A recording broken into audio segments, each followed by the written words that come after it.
Welcome back, everybody, to the Harsh Review. This is episode 68, and it is brought to you by Sean and Ryan. My name is Sean, and with me, as always, is Ryan. Hey. Hey. Hey. We're at it again, number 68. We're still going. That's right. We're out there. We're out there, getting it done. Bringing to you all the latest news and movie and television shows you should or should not be watching. Yeah, absolutely. Man, how's your week stuff been? To revisit. It's been all right. Just getting back to work. Uh-huh. You know, had some back pain this morning. That kind of sucks. Back pain's getting... Whoa, what was that? Oh, brother, I sneezed. Oh. Yeah, humans do it from time to time, so your reaction is a yeah. little bit surprising, but I get it. You know. It sounded funny on microphone. Oh, okay. Okay. Sorry. Okay. Okay. Yeah. Yeah. Back pain huh? this morning. It's just getting old. I'm sleeping wrong, I think, and yeah, it sucks.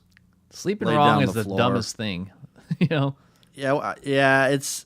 I went to. I had some shoulder pain about 6 months ago, and could barely lift my arm. Like, you know, just putting a shirt on was hell. And so I'm like, it was about a week. I'm like, yeah, it's just sprained muscle, whatever. About a week in, I'm like, I need to take care of this. So I went to urgent care, and they're like, yeah, like, you know, it's crazy to say, but you're probably like, it's from sleeping on the same side every night. It's just a wear and tear on your rotator cuff. They're So not it's like, oh, sir, which hand do you use to pleasure yourself? yeah. You might want to calm down a bit. Yeah, you might want to switch it up a little bit there. Yeah. So yeah, sleeping. You know, it's just stupid. You know, so it's like you switch it up and you just do what you got to do. But Sure. you know, you get used to it. It's just kind of whatever. Yeah, I hear you. Yeah. It sucks getting old, man. Yeah, stuff starts breaking down. Jeez, well. Yeah. Speaking about breaking down, we're going to talk about Creed 2 later on. Yes. But first, let's talk about some news, some trailers. What's exciting? Yeah. We got a lot to Let's talk about. Let's start with a couple trailers this week that got me really excited. Yep, like what? So we have Once Upon a Time in Hollywood. Yes, we do. Just saw that one. You know, Tarantino is probably my favorite modern director. I've had seen every single one of his films in the theater, pretty much around the time it opens. So, you know, this one after the preview, I'm definitely going to have to see right away. It's basically it's taking place in the '60s, late '60s in Los Angeles, Hollywood. So pretty much it's going to be Tarantino's like love letter to the city he, you know, knows pretty well. You have Brad Pitt, you have Leonardo DiCaprio, we got Margot Robbie as Sharon Tate, it looks like, who was slain in the Manson family murders. So you have Bruce Lee. I'm not sure who's playing him, but that was just a dead-on impression of Bruce Lee right there. Yeah, I wasn't expecting to see that. Yeah, especially no Manson, so we didn't see Manson, which is like not surprising because I'm sure that's going to be the wild card of the film. You know, because you know Tarantino's really good at kind of setting things up and then just that turn. You know, he's really good at that. So I'm thinking that's going to be the big reveal is the Manson. It's been cast. You know, we just haven't seen it yet. So it looks funny. It's got that trademark Tarantino humor, but you know, of course, it's going to get dark and pretty grisly especially if it centers around the Manson murders. So I'm excited for this movie. It's looking good. So what do you think the plot's going to be? Apparently, it seems like it's going to be like a Pulp Fiction thing where he's going to have like the vignettes, and they all tie in with each other. I mean, it's mainly going to center on Brad Pitt and DiCaprio. Pitt's basically like, from what I'm gathering, he's a stunt guy for DiCaprio's character. Who looks nothing like him.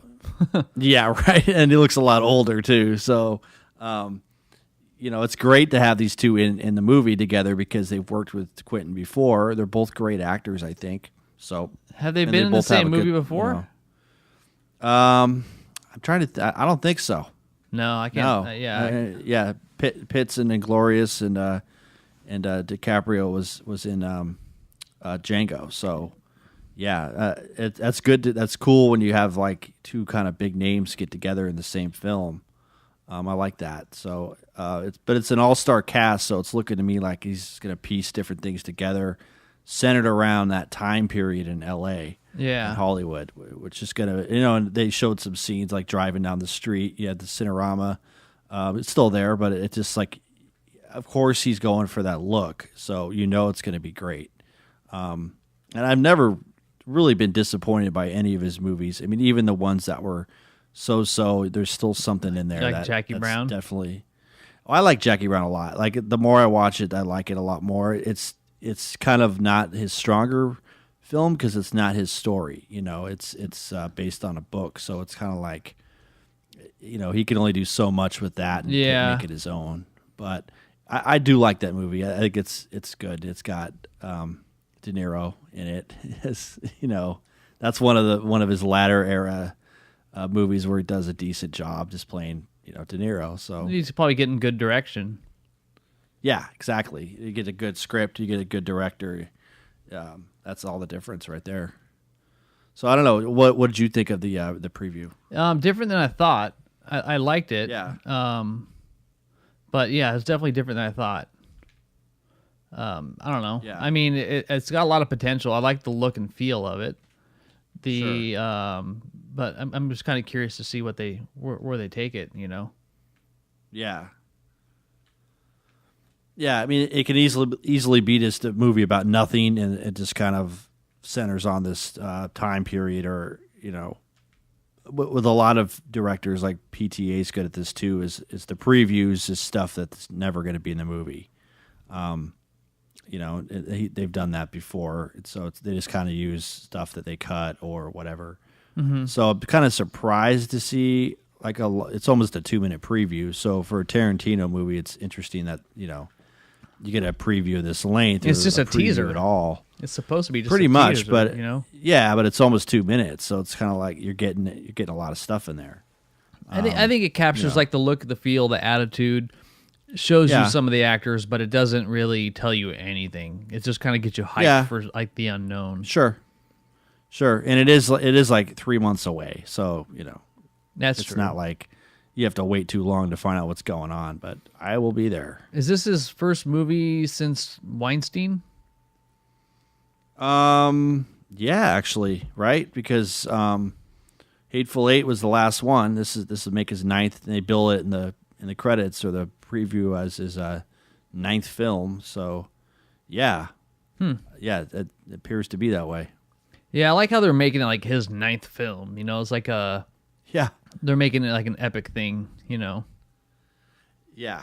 And all that bullshit about it was like Hateful Eight's my last film, like, okay, dude, like he was just a hothead, pissed off. Yeah, it's like that's pretty much what you're good at, and that's what you're born to do. So he's going to be doing that forever. I mean, that's great. I mean, that's because everything he's done has pretty much been distinctly him. Everything is pretty much like focused on a different kind of era or a different storyline with intersecting themes. But that's kind of what I like about it. If he were to, when I heard he was going to do like a Kill Bill 3, I was kind of like, like just stick to you, do your original stuff. Cause the guy is just, he writes it, he directs it, he sets up all the camera work. I mean, he's a true auteur. So it's like, he's one of the few directors that's really just doing original shit. He's not really remaking stuff. He's not really, he's taking the genres and twisting them like he did with Hateful Eight, where it's like it's a Western, but it's also like a horror movie in a way, and this is a whodunit. So it's cool to see someone doing that. Part of the reason why I like him so much. Yeah, he's probably going to establish some plot with these weird main characters, and then somehow like work them into the events of that time. Right. Something like that. I don't know. We'll see. Yeah, we'll see. We'll see. So we had that. So look that one up. We posted that on the Facebook site, and then we also got a preview this week for Deadwood movie, which comes out on HBO May 31st. So that was way sooner than I thought. Yeah, because I was like, we talked about it a while back, and I was expecting a theatrical release, but then I'm like, well, it is an HBO thing, so, and their movies are pretty caliber, so it's like, either way, I'm fine with it. Yeah, I don't think it'd do too well in the theater though. Yeah, that's true. And you have to spend all this money to marketing it and stuff. And it's like, I think they have the cast, they have the means, they need to make the content, you know. Right. Yeah, this was about a 2-minute one too, and you know, you get Al Swearingen, you get Seth Bullock, you get I forgot his name in the show, but you got Unser in there. I call him Unser because it's from the guy from Sons of Anarchy. Which guy is you know this? I'm talking about the Unser. He's like the sheriff from Sons of Anarchy who has cancer. He's always vaguely. like, I'll look into it. Like every Who's he playing like Deadwood? He was like Wild Bill's right hand man. He was the one who was always like cleaning up Calamity Jane's shit, and taking care of her. Yes. Okay. You know what I'm talking. Yeah, I'm trying to remember. Wonder if Jeffrey Jones will be allowed to act in this one too. I don't know. Jeffrey Jones, right? No. Jeffrey Jones is he's a convicted sex offender, and he was on this show. I think even after that. Okay, which whole guy is thing Jeffrey went down. Jones? Jeffrey Jones plays the newspaper editor, and he was also yes. He's also the principal of Ferris Bueller's Day Off. So, interesting to see who will be back. I'm sure they got. Surprised you know all their names, man. Yeah, We usually just gotta call him beef, you know. what's the principal's name of Ferris Bueller? What's his name? Edward R. Rooney. Yes, I'm surprised you didn't say that. I would have known right away who you're talking about. No, I know. Yeah, right. Yeah, that guy. Yeah, but it looks good. I mean, I'm pumped. I mean, the show's been off for a while, so it's like, it's a great show. It's well written. It's got the look to it. I'm sure the movie will be a nice, just kind of like closure thing. I don't know. What do you think? I mean, I'm definitely excited about it. I would probably like to rewatch the series, but I hope they don't, pay too much attention to where the series was. Like, I don't feel like, even though it left us hanging, I don't feel like they need to resolve a whole lot. Yeah. You know what I mean? Like, it's just like, just move on and tell me whatever story it is you want to tell. What I did take away from it, though, that was kind of interesting, is it seems like Swearingen and, the sheriff are kind of like on the same side this time. Yeah. Where they're at odds for a long time before. Sure. And that's what kind of made a lot of the tension of the series. But yeah, it's like coming down to where they're going to have to, do something together to take care of things. Which would be interesting. Have a new, something new come into town. I know that they still had Hearst in there. Yeah. So he was kind of becoming that person before the series ended. Mm-hmm. And that was a good casting too. I like that. I like that character. It was. Yeah, what's that guy's name? I don't remember his name, but he played William Randolph Hearst's dad, I believe. Okay. That's right. Is that correct? Right? Oh yeah. Gerald McRaney. Yeah, That's the guy's name. He was Hearst's dad, so like he's the one who built the fortune prior to his kid taking it over in the 1900s. Sure. Yeah, cool. Like how they bring in the history part of it, because I have been kind of rewatching the show recently, and you hit the Wikipedia, you go back, you're like, yeah, these are real dudes, and like the stuff they're saying is pretty much what it is. That's pretty much what happened. So it's good when they kind of stick to the history, and like we said on the last episode, it is an interpretation, but it's pretty damn good. Yeah, absolutely. Yeah. Very nice. Yes. So look those up. They're both on the Facebook page. Any other anything news or any other stuff you have? I got two things. This is in the who gives a shit category. Bill and Ted 3 gets a 2020 release date. Hello, are you still there? Oh, I'm here. Bill and Ted. It's called Bill and Ted Face the Music. It's the long-awaited. Yeah. It's not quotes, but third movie in the series. It'll be out Friday, August 21st, 2020. It will begin production this summer. It's written by the original writers of the first two. Here is the synopsis. Yet to fulfill their rock and roll destiny, the now middle-aged, yeah, no shit, you've seen their pictures, best friends set out on a new adventure when a visitor from the future warns them that only their song can save life as we know it and bring harmony to the universe. Along the way, they will be helped by their families, old friends, and a few music legends. Yeah. I don't really care at all. I think that the first two movies are terrible. They're pretty bad. Watch them again. They're not good. The second one, I won't even try. I already know that was not even good then. The first one was fun when you're a kid. You know what I mean? Yeah, when I was that's younger, what I'm the saying. first one was fun.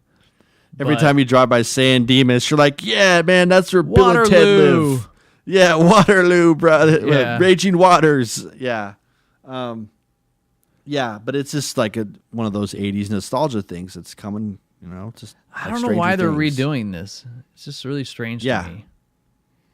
Yeah. And there's like pictures of the two dudes and they look pretty happy about it. So it's not like anyone's making them do this. Whatever. Yeah, it doesn't need to be done unless they get really clever with it or something. I mean, it feels like they're going to be making like the Pick of Destiny. You know what I mean? How that movie kind of was. I feel like that. This is going to be kind of like that. It's like they're just doing it because there's a fan service that they're trying to appease to, but right, you really aren't expecting a whole lot. That one I was like, yeah, just because of the fact that I was a big fan of the show, which was not really a show. It was just kind of like the shorts, but big fan of that. And then the movie kind of let you down with the, Tenacious D thing. So, Yep. But any fans of those of that franchise, that's what's coming next year. So get ready. All right, moving on. Got Castle Rock. Moving on, Castle Rock 2. We have a plot line. It looks kind of cool. I didn't even finish the first season. I had like 2 episodes to go. Yeah, it's we've well, talked after about I talked to you, all. I was like, ugh, yeah, okay, time travel. It's looking like, which I don't have a problem with. It's looking like, much like Fargo and True Detective. It's just kind of using the theme or the backdrop instead of like carrying a story over. It's gonna be its own thing, which is cool. Yeah, and it's kind of, I love the idea because Stephen King has created this whole world, with his characters and pulling in characters from other places. So with Castle Rock 2, we're going to see a theme from Misery, which I like that movie, and I like the book, and Stephen King said that's the book that probably scares him the most, just because of like the severe fandom. And I'm a big Stephen King fan, so I think that's a cool kind of take on it. So Lizzie Kaplan will star as Annie Wilkes, who is a psychotic nurse who was played by Kathy Bates in the original film. We also have Tim Robbins, and Tim Robbins, as you know, his connection to the King universe, he was in Shawshank Redemption. And Tim Robbins is playing Pop Merrill, who's a character from another novella. Pop Merrill's son is going to be played by Tron, Garrett Hedlund. Ace Merrill is portrayed in a few of Stephen King's works, most famously Stand By Me, where he's played by Kiefer Sutherland. Okay. And so you have that kind of connection right there. Basically, you have Tim Roth. So there's kind of like a backdrop with the crime family, and then you have Annie Wilkes, who's slowly like losing her mind and going crazy. So if you remember from Misery, like James Caan finds all those like news clippings of babies and stuff killed in the hospital. That's like all connected to her. So yeah, it's been a while since I've seen that one. Yeah, it's a good movie. So that's going to happen. It doesn't really say anything here about when, but if they're announcing everything, all the details, I'm sure it'll be pretty soon. Okay. Yeah. Sweet. I read a story that was posted on the World Economic Forum. Ugh. Okay. Yeah, weforum.org. And it's kind of just talking about the entertainment industry in general, and how it's developing and growing and things like that. And it primarily had a focus on the role that video games are taking. And so this is data for 2018. But music, out of the four, we're going to talk about music, home video, stuff at home, video games, and cinema. Like how much those industries are pulling in right now. Okay. So music is at 9.9 billion, right? And that's the lowest. So between cinema, home video, and video games, what do you think is next? We're going from lowest to highest. Yeah. I'd say cinema. Yep, cinema, 11.9 billion. So wow. And then what do you think is next? Home video or video games? I'd say video games. No, home video. No. Oh, wow. Okay. Yeah, $23.3 billion market now. Wow. And so video games is on top as far as entertainment in the U.S. So if home video made $23.3 billion, how much do you think that video games generated, the industry? So home video made 23. Yeah, 23.3 billion. I'd say close to 30, 35. Yeah, 35.8. Oh, wow. So it's the largest, entertainment means out there as far as like the size of the market, the industry, what people are spending, what consumers are doing with their dollar. Huge shift because video games were not like that. Now you got things like esports. You've got completely different ways that games are being produced and paid for. Where back then you just spend some money on a cartridge and then you had the game for life. And then now it's almost like there's all these in-game transactions, microtransactions, cosmetics, upgrades, expansions. It's just developers are continuing to expand like the portfolio for what how they're going to make money, so to speak. Yeah. But it's generating a lot of money, and it's only going to continue to grow. So, yeah, I'm really curious just to see.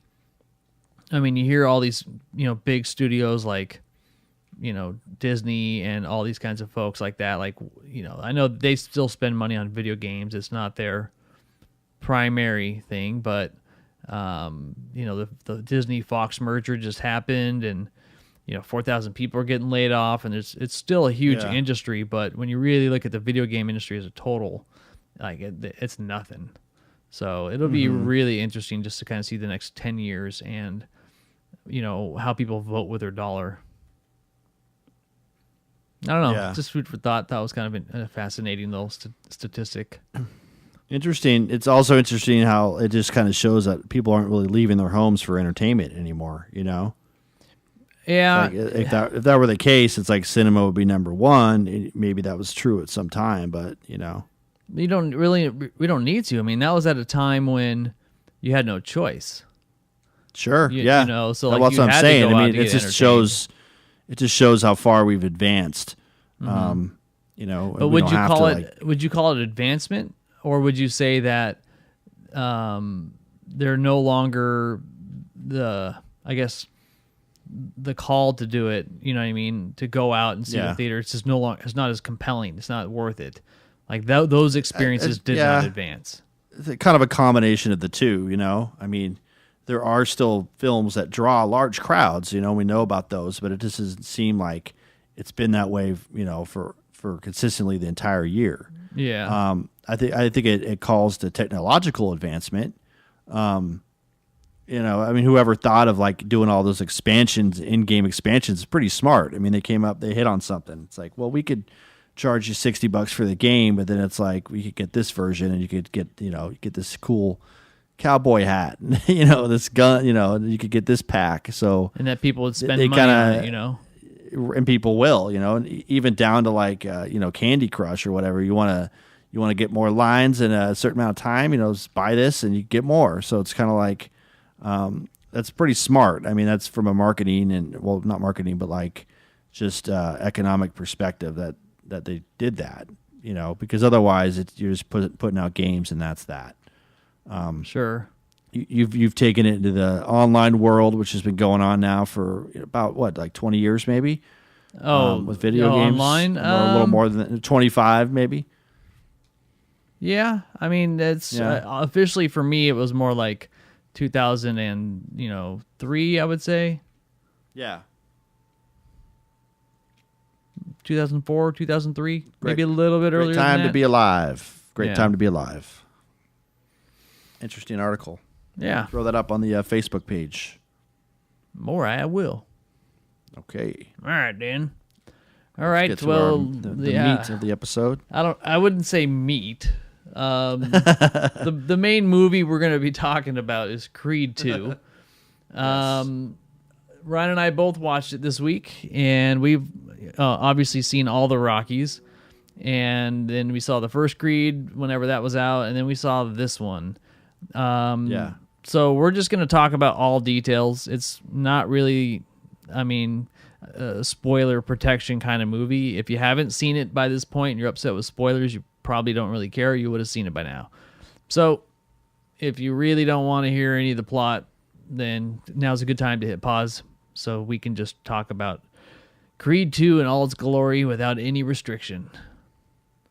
Yeah. Yeah. All right. Yeah. So do you want to talk Creed 2? You want to look at some good boxing movies or fighting movies through time? Like, you want to save that for the end? Let's do that afterwards. Yeah. Let's just wrap that up that way. Yeah. So Creed 2 came out last year. Yeah. What's the basic premise or plot here? Kind of set it up. It's a sequel to Creed 1, or just Creed as it was called. That would make this the 8th installment in the Rocky film series. Stars Michael B. Jordan, Sylvester Stallone, Tessa Thompson, Dolph Lundgren, Wood Harris, and Claire Huxtable. The big selling point in this one is a direct tie-in to Rocky IV. Rocky IV, as you remember, we had Ivan Drago, who was basically killed Adonis's father, Apollo Creed. In the ring. So, and then Rocky, as we know, took him out. I'll break you. Later, I'll crush you. That's how we do it in Russia. Interesting film of the time, because I believe at the time that film was released, it was still like the tail end of the Cold War. So in that time period, and it was interesting time for cinema because you kind of had not a lot, but you had some movies that were kind of heavily commenting on that.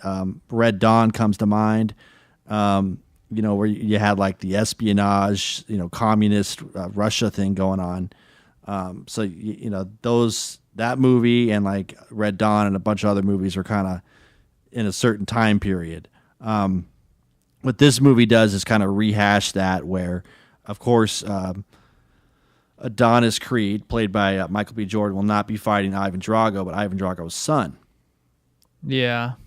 He doesn't talk too much. No, not really, not much of a talker, Kind No. of a quiet, brooding guy. But he sees this. Basically, Ivan sees his opportunity to regain glory and like status in Moscow, and gets his son to fight. To challenge Adonis. Rocky kind of refuses to do this. Adonis does it anyway, and gets down to it. Fights. Eventually ends up fighting Victor in the ring, gets his ass whipped. pretty bad. Yeah, right? Continue. Yeah.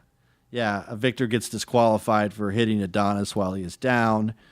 So Donnie still has that World Heavyweight Championship. Still not really talking to Rocky, even from a hospital bed. But, ego shattered, body shattered. He's in a slump, going through like some emotional, mental issues. Starts getting back with another guy who was the son of a trainer for Stringer Bell's buddy. Creed. And the reason why I love that is because Michael B. Jordan played Wallace, and Wood Harris played the name is escaping me.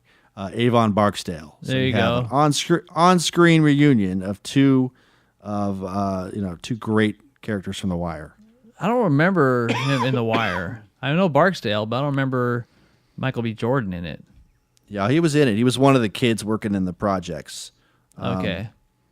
Yeah, and he came to a very sad end, as most of the characters in that show did. But he was great in that show. I really liked it. That character, like he was like kind of running the place, and like but he was also like taking care of the kids, kind of thing. So it showed that part of it. But so Donnie gets back to it, and of course you kind of know how it's going to end. Pretty big match in the ring. And he becomes a world champion yet again. Along the way, we see the return of Brigitte Nielsen. Oh my goodness! Yes, we do. She's the blonde Russian Red from Sonja. Rocky. Yeah, Red Sonja, Rocky 4. Yeah, yeah. What did you think of her appearance? I knew that was coming. Oy, yeah. I know. I saw there's not enough magic in the world to make you attractive. Oy. Yeah, she was a mean Siberian woman there, man. yeah. Cold as ice. So that's kind of the basic plot. They didn't give her speaking lines that much either, did she? Just like her. No, not really. Just kind of dismayed her ex-husband. She basically left Ivan for like this high-powered Russian dude because he lost the fight. Yeah, he disgraced his country, Sean. Yeah. That's like the sport, I guess Russia had going for it, that and chess. So it's like, at that time anyway. Yeah. So that's kind of the basic plot. So we could kind of look at other things going on with that movie. How did you like the movie as a whole? Like, did you enjoy it? Do you think it was? What do you think? I didn't think it was a good movie. I felt like they were phoning in all the milestones and plot points as it came along. The first one was pretty good. It was pretty entertaining. Yeah. They did a good job with it. They gave Stallone like a role to play, that made sense. Like, okay, this is why this movie exists. There really wasn't anything in here in this. It was very predictable. Yeah. Everybody did their part fine. It was just poorly written, I think. Yeah. There's this whole part in the middle where his soon-to-be wife, who's deaf and she's all singing like hipster music, they have a kid together and then the kid's deaf. And so there's like this whole like middle scene that was just kind of like trying to link one thing together. But what it kind of lacked, okay, let's face it. The first Rocky is like the really only respectable movie, there. The second one was somewhat passable as far as entertaining goes. Everything beyond that was just, like Mr. T. Yeah, I know, but it's just a meathead movie after that. Rocky 5. You have Tommy Gunn. Oh yeah, Tommy Gunn. Don't even get me started. So died of AIDS later. Yeah, well, that's another fact I didn't know until now. That's anyways, my job. Color commentary. So as I was saying, when you here's an example. They start off and it starts off actually kind of cool. They introduce the characters in Russia and you're kind of like, okay, here we go. And then they show Michael B. Jordan and he wins the heavyweight, fight. And this all happens like within the first 10 minutes. So now you got the champ and then you got the guy who wants to beat the champ. And then you have like this brooding other guy who's like the modern Don King, who you could tell is like up to no good. You're like, oh, he's the fixer. Yeah. He's going to set this thing up. And then within another 5 minutes, like, oh, the Russians are now in Philadelphia and they're challenging you for your thing because that's how it works. Yeah. You just show it came up. Together. Yeah. You could obtain a visa and a work visa and all that shit. Yeah. Just, So they move the plot along and there's like, should I fight him? Should I not fight him kind of thing? Like, yeah, we know that. Obviously, Stallone's backing out. Like, you're doing it for the wrong reasons, kid. This guy will crush you, And you don't know what this guy's capable of. So next thing you know, he's like, I'm gonna do it, and then I'm gonna go to Avon Barksdale to help me out. And then within like 5 minutes, he's already like the fight's on. It's like, okay, it's happening. There's like no build up or anything. I mean, you know, it's like, and you know, this like the original film, especially like invented the montage, basically. You know, so it's like you're gonna get a couple of those in here. Did. That's they came around the same time, but yeah. Like I think Scarface and like all the Rocky montages are just like this movie needed a montage, man. Like it needed to bring you. Well, they along, had a couple of them, but they were kind of weak. Yeah, they are. But it's like I hear what you're saying. Like the momentum gets killed about halfway through the movie. Then it's just like okay, like I know you need to fill time, and it's like I know it sucks that your kid's born with a disability, but it's like. You know, it's like we need to get going. You know, we need to see what's going on with this fight. I would have liked it if they developed the Russians a little more. You know, they were very one-dimensional. I mean, I know they're bitter because of a couple reasons, but it's like it would have been nice to give them a little more screen time. You know, Dolph's like, oh, you know, he is what he is. He's not like a terrible actor. He's apparently like a genius, right? Like he's a biochemist or something. Yeah, he's smart as fuck. Yeah, so it's like, you know, give him a little more time there, but it's like. Smart as fuck, but you know, I mean, maybe bring in, you know, give Brigitte a little more, you know, whatever. I mean, just fill it up. That's a good you got to point. show. I mean, it's no it's development like, of anything.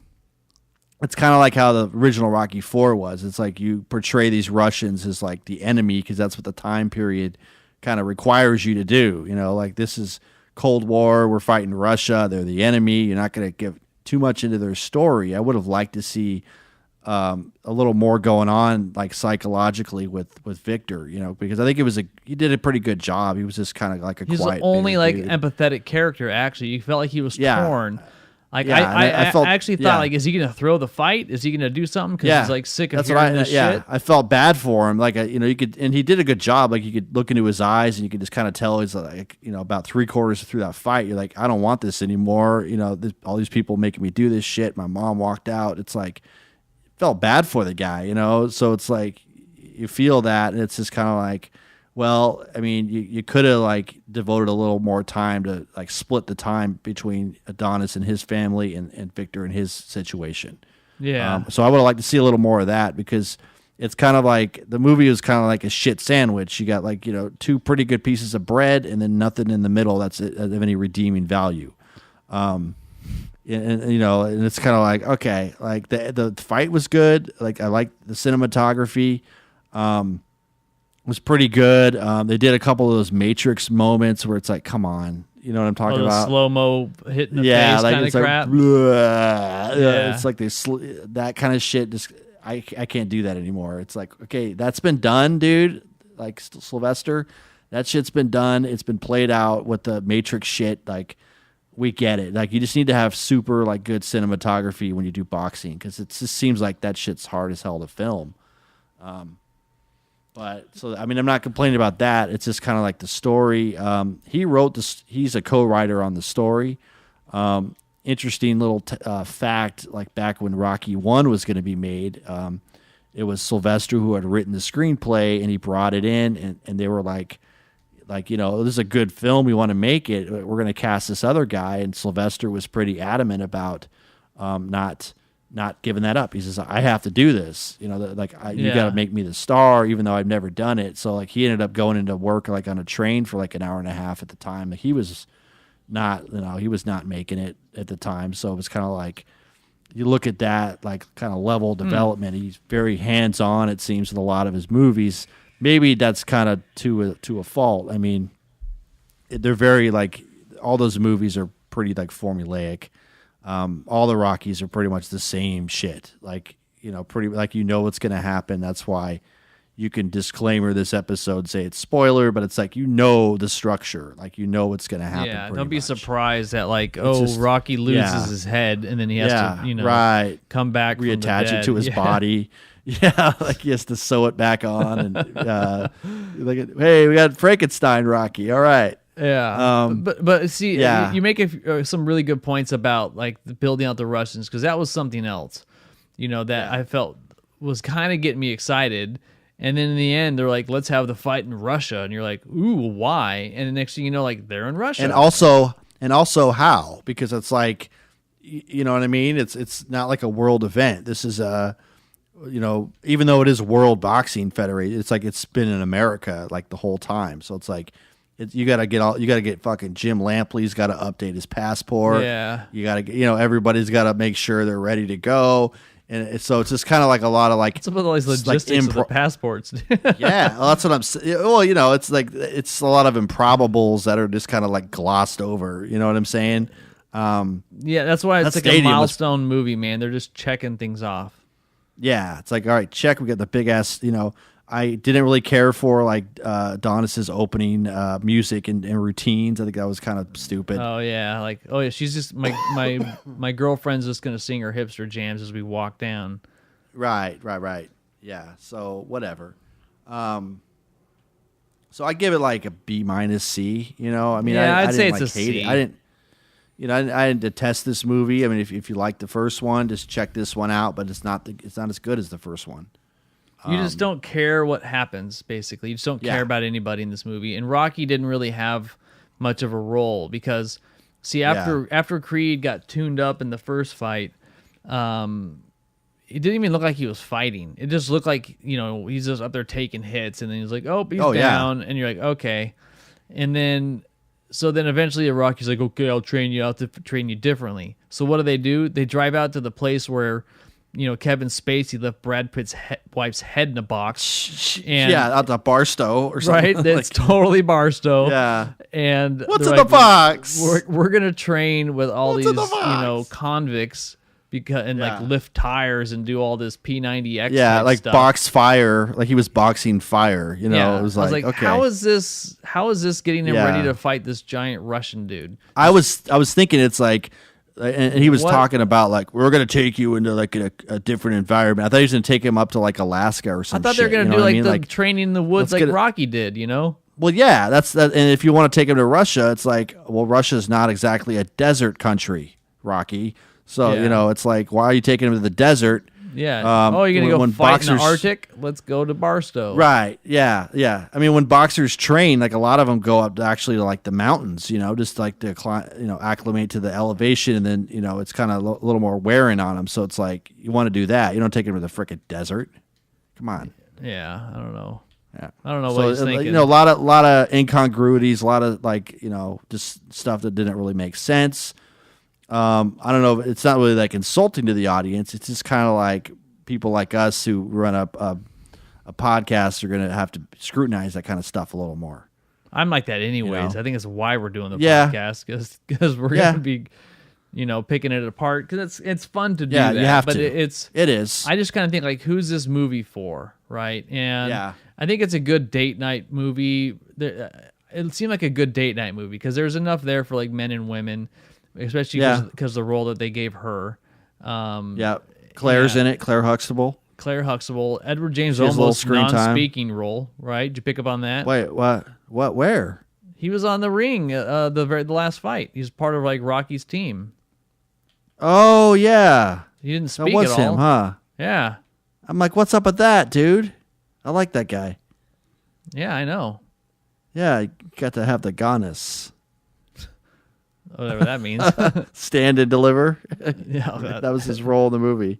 Okay. Yeah. If you're a teacher, that's the movie like every teacher throws on in class. Oh yeah. Let's see, kids. Yeah, it's like, hey, we're gonna show you a movie about teaching. It's like, yeah, that's what I want to watch because I get that all day. Yeah. So it's it's like Dangerous Minds, Stand and Deliver.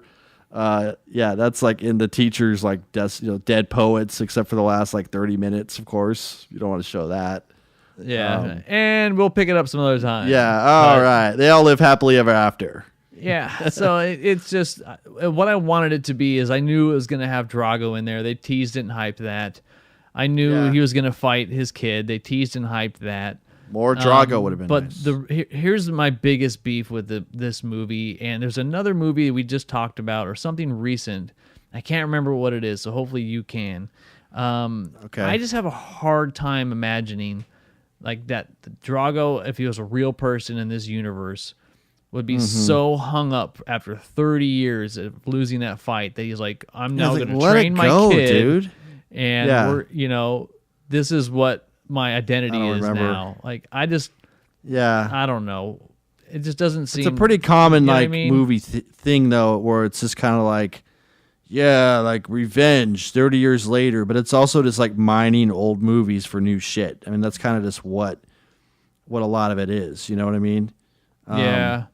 You're just taking like old stuff and you're like, yeah, like no one holds a grudge for 30 something years. If you do, you have problems.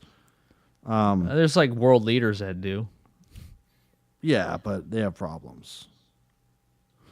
World leaders. Yeah. You know? Yeah, absolutely. Yeah, so, yeah. Kim Jong-un. It's just kind of right. Okay. Touche. All right. So anyway, though, it's you don't really buy into it. That's the issue. And you really have to buy into that kind of stuff. Yeah, he's like, she left you, she left me. And it's like, okay, because you lost a boxing match against Rocky 30 years ago. She's and a then bitch. Now you're just trying to get her approval by going like, see, now her son whooped, Creed's ass. It's like, well, come on back over. When can I move my shit back in? You know, like what are you really looking for? Yeah. I don't know. Like she looks like she's doing pretty well for herself. She looks like she's been doing some time though. Yeah. She look rough. Yeah, like she's doing some serious blow, over there in Siberia or something. Yeah. I don't know. So, whatever. You done with this, or should we move on to? We could keep smashing it to the ground. Yeah, if you like we can. Rocky movies, there's still some good things in it. It's well made. It's just the story and the plot and the progression just sucks. Michael B. Jordan is totally jacked. So if you're hot on him, watch this movie because he looks great in it. Ladies. Yeah, ladies and men. I'm even like, geez, I might need to go back to the drawing board on. No. You kept up Killmonger pounds there, right? Yeah. He's looking great. And then, Sylvester doesn't really bring a whole lot. He's Sylvester. Yeah. Gotta give him a pass. And there it is. So, not sure if we helped you or not, but good luck. Yeah. Check it out. Check it out. Yeah. So I pitched this idea to you. I said, while we're looking at this, let's look at some other movies that involve boxing or fighting specifically. So I made kind of a list of some movies I wanted to run down. I'm sure you have some too.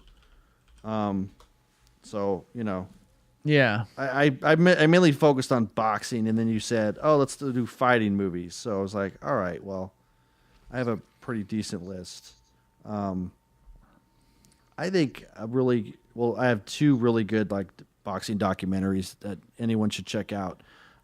There's one called Mike Tyson, Undisputed Truth, where it's basically just Mike talking for an hour Undisputed and a half. what? Undisputed Truth. How do you pronounce truth? Truth. Like how would Tyson say it? Undisputed tooth. You're like, Mike, do you need to see a dentist? No, undisputed truth. There you go.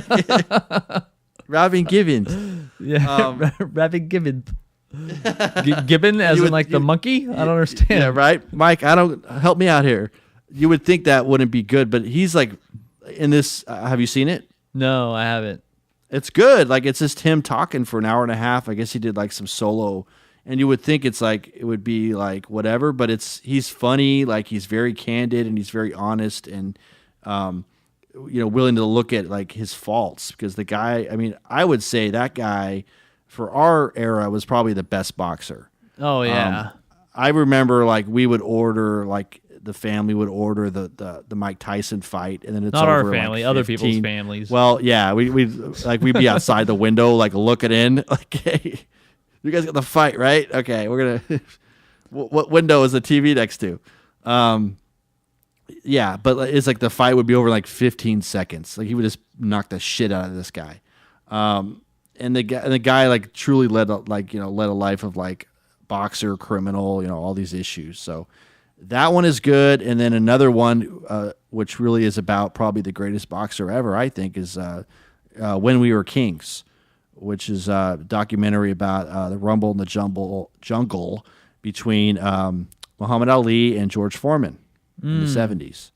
It's really good. I think I've seen that. Is it a movie or a documentary? It's good. It's a documentary. Okay, I haven't seen it. Yeah, it's good because like Ali was just like he really brought that element of like combining kind of wrestling with boxing, where it's like whereas it didn't have that before, where it's like we're going to bring that showman aspect into boxing, and then like he was just so good at like talking shit and like building the moment up, but you knew he wasn't really like that, like he had a lot of depth. He could put the show on for sure. Totally, yeah. And he was. It's just funny to see him like talking shit and just like very like witty, very like just improving stuff like a comedian or something. So those are two like I think really good like boxing documentaries. I'd recommend. Probably my favorite boxing movie would be I don't know I think you haven't seen this one, is Raging Bull. I've seen it. Okay, I love that movie. I think it's great. I mean, it's famous for like for him gaining like 50 pounds, which is now like passe. You know what I mean? Because people do that all the time. But I think it's just a good movie about like the psychology of a boxer, and he's a dick. Like he's just an asshole. But it's like you really look at like how that kind of affects everything in his life and whatnot. So, and apparently that guy's still going. Like he's very old now, but Jake LaMotta. So I like it. It's like it's beautifully shot. It's black and white. It's like very stark. It's one of the few like early good. Well, not few, but like it's one of the early good like De Niro films, I think. Yeah, kind of put his name out there, Yeah, absolutely. And I got a list here. Why don't you throw one at me? Well, I was more of like the 80s guy. So these fighting movies and boxing movies are all about the 80s. That's where the Rocky came from. So instantly I keep thinking of something like Bloodsport. I used to think was rad with Van Damme, like just go through his movies. But then I started thinking like more of the modern kind, like that kind of, this Fight Club's on the fence, because it's not, it's good, but the, it's tough. Like, I think one of the better modern ones that I enjoyed was The Warrior. Or this Warrior, right? Warrior, that's with, right. Tom Hardy. Yeah, that was good. Yeah, I liked that one. And what was the one with Christian Bale, Mark Wahlberg? Oh yeah, The Fighter. The Fighter. That other one I thought was really good. I just couldn't remember the name at the moment. Yeah, he's really good in that one. Because he reminds me of somebody very that we know. Yeah.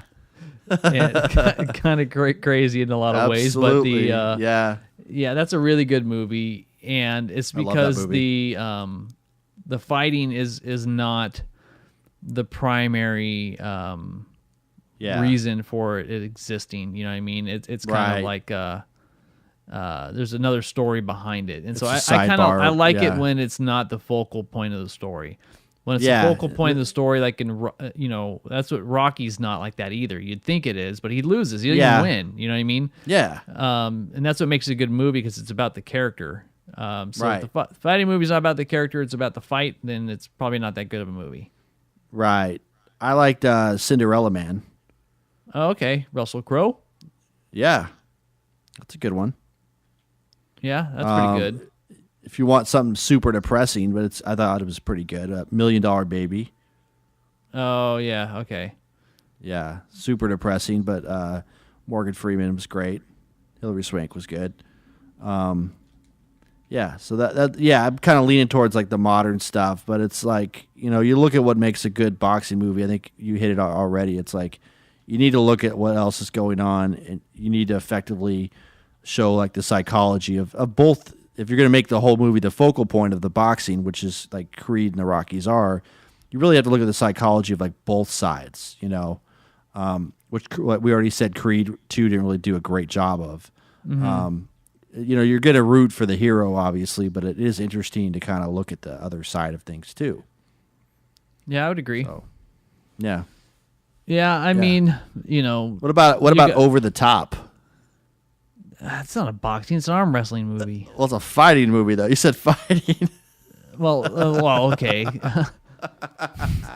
Over the Top. Choose your words, sir. Yeah. Yeah. It's funny because when you said that in the pre-show when we were kind of talking, like you said, well, let's do like just fighting movies. So I instantly wrote that down. Like I was like, all right, let's go. Get you stupid. You want to go? Let's go. I mean, fighting like in the ring, kind of like where like Karate Kid it wouldn't really arm wrestling qualify as much because it's a little bit different. Yeah, that's true. There's really not that many really good ones out there. I mean, I wanted to see Southpaw with Jake Gyllenhaal. I haven't seen that one yet. And I heard it was decent. Okay, maybe I'll watch. And the first Creed's actually pretty good. The second one's terrible. Yeah. I mean, sequels don't always work, It's just that's kind of another thing this shows us. Like sometimes it's okay to leave shit alone. Sylvester's really really like wrapped up in like three things. It's like it's the Expendables, Rocky, and First Blood. Yeah, so there's a story to tell here. I think this movie's perfect for a sequel. Because now you have like this new generation, and he's like, "It's your turn, kid." It's like, well, shit, you've been done for 30 years. What do you mean it's my turn? Yeah, you're not doing nothing. Yeah, but so here we go again. No, and they could have done a good job with it. They could have had something to say, and they had a good working premise. They had the characters. They just phoned it in. Like, did you guys even try to add some tension? Like, I already know what's gonna happen. He's gonna win. Right. So right away, it's like, well, how do we get there? Make it interesting. Something. Yeah. Something. All right. Well, I'm all out. I got nothing left. Yeah. No, this is the short list. I just wanted to go down and recommend a couple good ones and see what you liked. Yeah. Good. Yeah. All right then. Well, what's up for next week? Probably Aquaman. Okay. Yeah, it killed it. It did a great job. Two shit movies Aquaman in a row. Or Captain Marvel, we could go over that one. Yeah. You don't want to do Old Man and the Gun. How about the Mule? We could just watch both of those and just trash the shit out of them for like 2 hours. Isn't it sad? Like someone spends millions of dollars. Like, hey, I made a thing. Like, check it out. Maybe you'll like it. And you're like, this is such shit. By the way, it's my last movie. That's basically what he said, like to Redford. It's like it's my last movie, guys. Like, all right, well, I thought you were done like 20 years ago, dude. Kiss and Rolling Stones have been using that for 2 decades. Yeah, and the Who. Yeah, yeah. We're quitting our last final tour until the next one. I know. We'll be back again. Yeah. Or we won't. Maybe not. It's your risk. Or we will. Yeah. Oh boy. Yeah. Old Man and the Gun and the Mule. Old Man.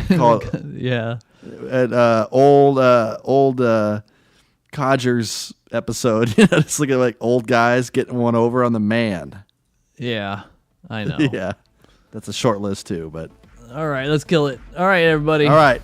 Thanks for stopping by episode 68 where we talked about Creed 2. Hopefully you enjoyed the episode. Do us a favor, and if you like it, subscribe on your favorite podcast app or player so you can always come back and listen to Ryan and I trash Rocky movies. Old Man of the Gun. If you're on Facebook, facebook.com/The Harsh Review, HARSCH. You can find us on Twitter at The Harsh Review, or just go to our website. It's all there, theharshreview.com. Thanks again. We really appreciate the support, and we'll see you at the movies. Oh.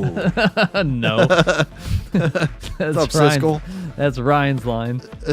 I almost fell, but when I said that the last time, I fell into it. I was like, and we'll see. Oh, shit. Yeah, there it is. That's what happened. You had to keep going.